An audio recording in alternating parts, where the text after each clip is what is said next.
Western Teacher Live, what public education is about.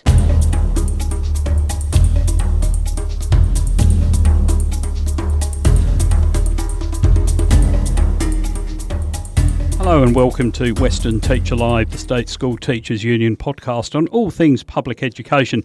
This is the second of two episodes dedicated to TAFE issues, and I'm delighted to welcome back SSTUWA President Matt Jarman and TAFE organiser Ramona Mitussis, and we're going to talk about the negotiations for the 2023 TAFE Lecturers General Agreement and the state of TAFE in WA.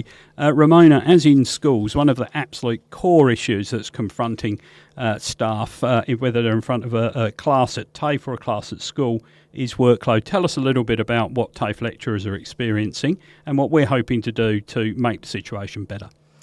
Bob, it probably comes down to three major areas and largely caused by the successive cuts in funding to TAFE that's gone on for probably decades now.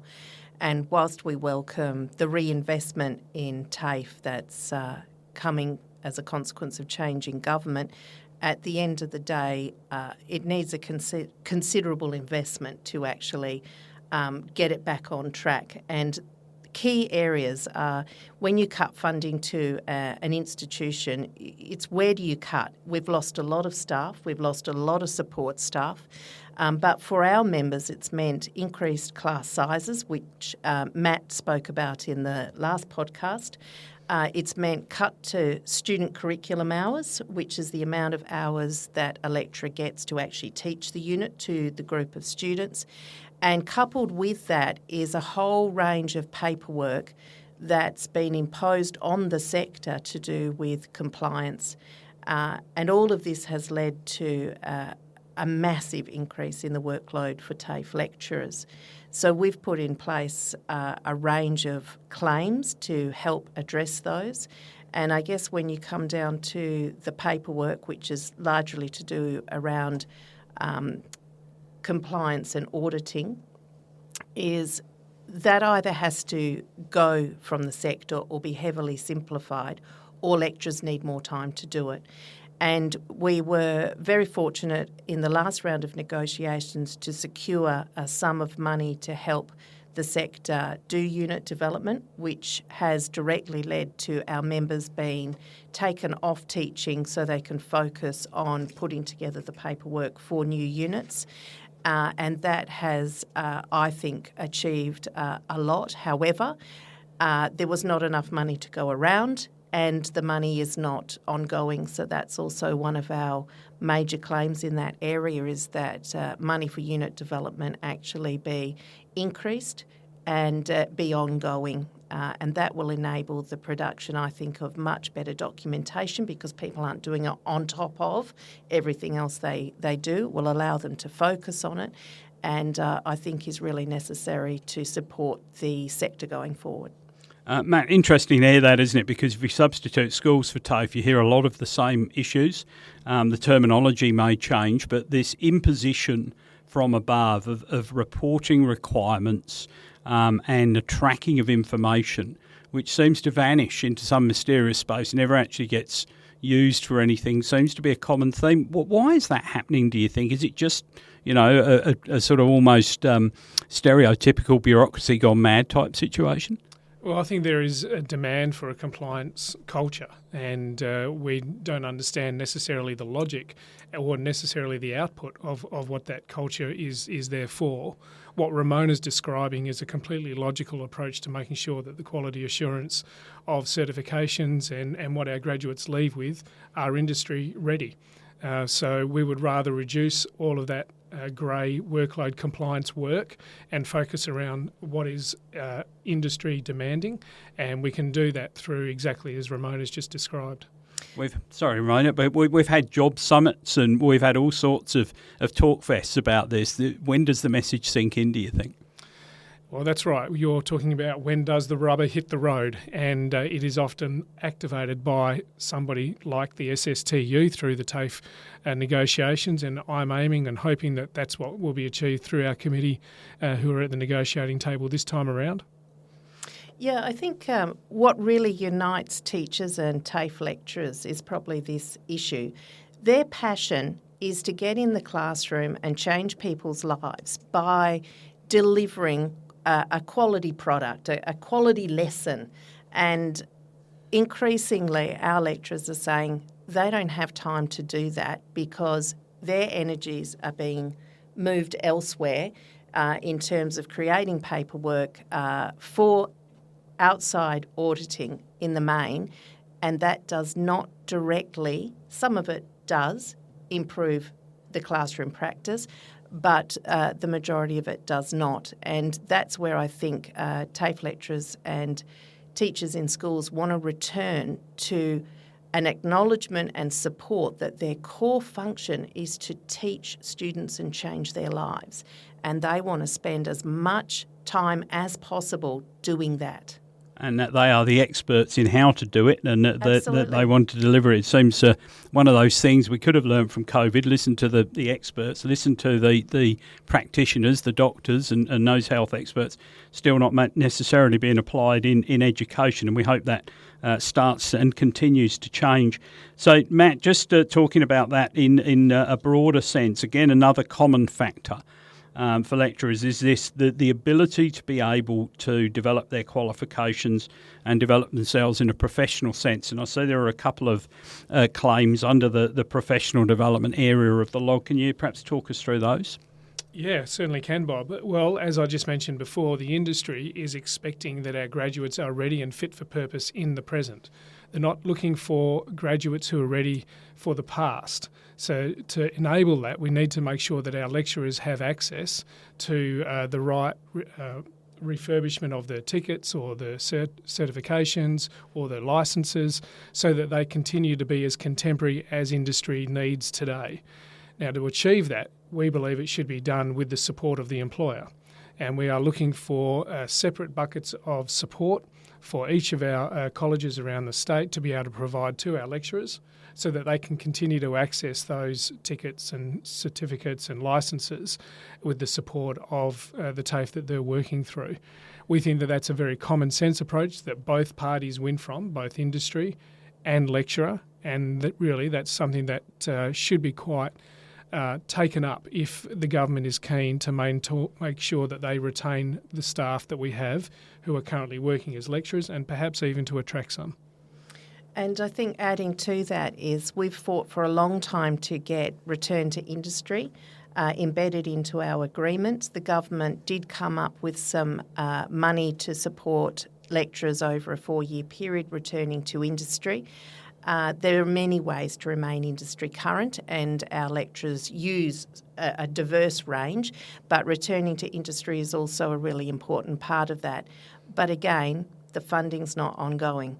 So we'd like it embedded into our agreement, X amount of days per annum or over a 4-year period so that people can return to relevant industries, but also that funding commitment is there from government for the foreseeable future. And of course, again, it comes back to people understanding the message here. This is not just about recruitment, it is about retention. You need to keep the lecturers you've got, you need to attract new ones, and all of these initiatives help maintain that relationship with existing lecturers rather than just losing them back to industry straight away. I'm guessing, and we alluded to this in the previous episode, but I'm guessing for a lot of people there is a direct choice that they're making because they love educating people and they're staying in it not for the money. So at least give them the benefit or the credit for that and allow them to maintain their qualifications should they ever want to go back. Yeah, and I think linked to that as well is that once upon a time TAFE lecturers were taken out of the classroom when they first started part-time and were fully supported to get their teacher qualifications. That disappeared some decades ago. Many of our lecturers still continued on with that and got the qualification themselves. Again, in the last agreement, we got a bucket of money to help lecturers to support them in some ways to actually get their teaching qualifications, but the money's not ongoing. So that's another initiative that, because when a TAFE lecturer comes, well, when somebody from industry comes into TAFE, they end up having a dual role. They are an electrician, but they're now also a teacher. And that dual role requires dual qualifications, and you've got to support people in maintaining that. And that's not a cheap option either for the people who are doing it prior to coming in or paying. If they're going private, they should be going to TAFE. But even at TAFE, it doesn't come cost-free, does it? No, it doesn't. But getting a teaching qualification and being supported to do it, I think, is actually quite cost-effective for the government. And you can, for a small amount of money, you can actually dramatically increase people's skills in that area. And we know that TAFE lecturers are amazing in their practice in the classroom, but the more qualified they are, we know statistically they deliver even better results. So a small investment in that area, I think, will really pay dividends, and it will enable people to commit to the industry of education after they've spent so many years in their other industry. It's very true, and I know there's research around from the Australian Centre for Future Work, among others, about the multiplier effect that investing in both in school and TAFE education can bring to the economy. So it seems to be a fairly obvious thing. Not mundane, but very important issues that are also being addressed in the log of claims, Matt. Talking about leave, things like the annual leave travel concession. Yeah, there's quite a list actually for our lecturers who are reading through from 26 through to 35. Some of these are common sense, but something along the lines of annual leave, travel concession to be increased to 2 per annum and to be able to be taken with annual leave.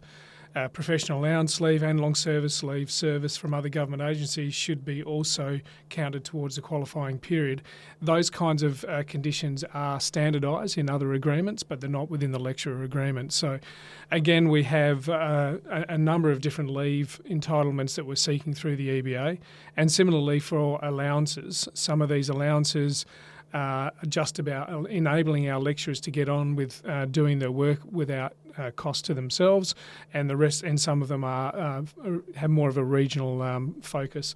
So nonetheless, they are often allowances that we find in other agreements, and we're seeking to embed them in the lecturer TAFE agreement as well. Ramona, on that subject, within the school setup, for example, remote and regional based teachers often have challenges that maybe aren't faced by their compatriots who live in the metro, access to specialised medical services, for example, if you've got a particular condition. How much of a problem is that almost regional remote imbalance? Is that applying presumably to TAFE lecturers as well? Absolutely it is. And what has to be recognised is the health sector is also facing skills shortages of staff. It's kind of connected in some ways to the lack of childcare as well. So there's a lack of childcare in regional areas. So you're not attracting and retaining staff who may have young families and are in need of that.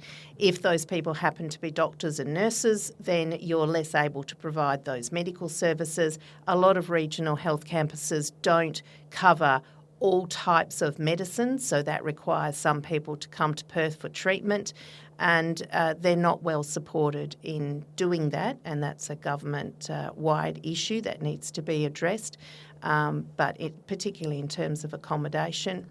We'd like to see movement in that area to support people, and we think that will go a long way to help attract and retain people working in regional and remote WA. Well, as you can hear, I'm sure some of you listening are school members, and some of you are hopefully TAFE members as well. But there are some commonalities among our diverse membership as to what is required to help them.